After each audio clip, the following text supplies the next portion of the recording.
Friends, ఇప్పుడే అందిన వార్త. బీఆర్ఎస్ కీలక అగ్రనేత అరెస్ట్, తీవ్ర టెన్షన్ లో కేసీఆర్ అంటూ వార్తలు అయితే వస్తున్నాయండి. దీనికి సంబంధించి వివరాలు చెప్పడానికి వీడియో చేయడం జరుగుతుంది. చాలా మంది వీడియోస్ వస్తున్నారు కానీ సబ్స్క్రైబ్ మర్చిపోతున్నారు. దయచేసి ఈ ఛానల్ సబ్స్క్రైబ్ కానీ బెల్ ఐకాన్ ఆల్ ట్యాప్ చేయండి. ఇప్పుడు ఇంపార్టెంట్ ఇన్ఫర్మేషన్ మిస్ అవ్వకుండా మీ ఫోన్ నోటిఫికేషన్ రూపంలో వస్తుంది. చాలా మంది మీరు చూస్తున్నారు కానీ లైక్ చేయడం లేదండి. దయచేసి లైక్ చేయండి, ఇన్ఫర్మేషన్ అందరూ కూడా తెలుస్తుంది.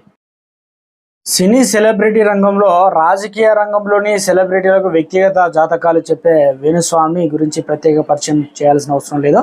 వాస్తవానికి ఆయన కూడా వీరందరి జాతకాలు చెప్పి ఒక సెలబ్రిటీగా మారిపోయారు. రాజకీయ రంగంలో కానీ సినీ రంగంలో కానీ ఏ సమయంలో ఎలా ఎవరికి ఏ జాతకం చెప్తే తాను వార్తల్లో నిలుస్తాననే విషయాన్ని ఆయనకు గట్టిగా పట్టుకున్నారు.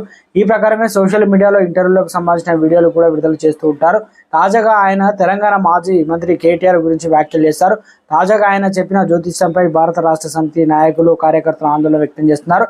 ఏడాది కేసీఆర్ అరెస్టు అనగా కేటీఆర్ అరెస్ట్ అవుతారని ఆయన గతంలోనే చెప్పారు.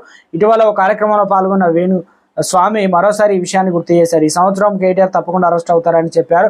అయితే ఆయన్ను ఏ కేసులో అరెస్ట్ చేస్తారనే విషయాన్ని మాత్రం చెప్పలేదు. తాజాగా ఆయన చెప్పిన జ్యోతిష్యం బీఆర్ఎస్ శ్రేణుల్లో టెన్షన్ పెంచింది. కేటీఆర్ కూడా అరెస్ట్ అయితే పార్టీ పరిస్థితి కష్టంగా మారుతుందంటున్నారు.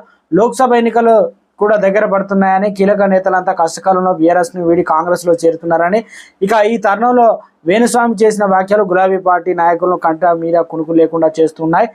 అయితే వేణుస్వామి చెప్తున్న జోస్యం ఎంతవరకు నిజమవుతుందనే చూడాలి. కాంగ్రెస్ పేరుతో కొన్ని సామాజిక మాధ్యమ ఖాతాలు కూడా వేణుస్వామి వీడియోలను షేర్ చేస్తూ గులాబీ శ్రేణులు ఆత్మరక్షణ ధోరణి నెట్టివేస్తున్నాయి.